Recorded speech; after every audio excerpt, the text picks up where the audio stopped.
مقامات امریکا 3 نفر شهروندان روسیه و کانادا نیکولای گولتسف و کریستینا پوزیریووا و شهروند روسیه و تاجیکستان سلیم جان نصرالدینوف را به پشت پا زدن تحریمات به ضد روسیه جاری شده و صادرات غیر قانونی فناوری‌های نوین برای کارخانه‌های حربی روسیه از جمله به کارخانه‌های مربوط به وزارت مدافع آن کشور به مبلغ $10 میلیون عیبدار می‌کنند. خود دستگیر شدگان و ادوکات‌های آنها هنوز اظهار نظر نکردند، ولی تفتیشات میگوید برخی از محصولات به روسیه فرستاده این سگانه در جنگ ضد اوکراین استفاده شدند. زاده پنجکند تاجیکستان سلیم جان نصرالدینوف که در منطقه بروکلین شهر نیویورک زندگی میکرد، صبح سه‌شنبه 31 اکتبر سال 2023 دستگیر شد. گالتسوف و پوزیریووا که برای ملاقات با سلیم جان نصرالدینوف به نیویورک آمده بودند نیز صبح سه‌شنبه در یک مهمانخانه در منطقه منهتن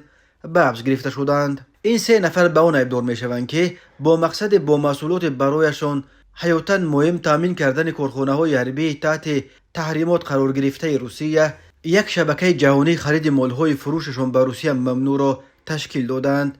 دادستان کل امریکا بریون پیس در شرح این پرونده در یک اظهارات گفت گمان می‌رود که عیبدار شوندگان تحریمات را پشت پا زده به روسیه تجهیزات برای سلاح‌های دقیق ترین آن کشور خیلی مهم را فرستادند و برخی این محصولات در جنگ ضد اوکراین استفاده شده است. ایوان ارویلو اگنت مخصوص پرونده های مربوط به امنیت ملی در نیویورک اظهار داشت که عیبدار شونده ها برای حمایت از کرمل در جنگش به ضد اوکراین غیر قانونی به مبلغ میلیون ها دلار به روسیه محصولات الکترونی روان کردند.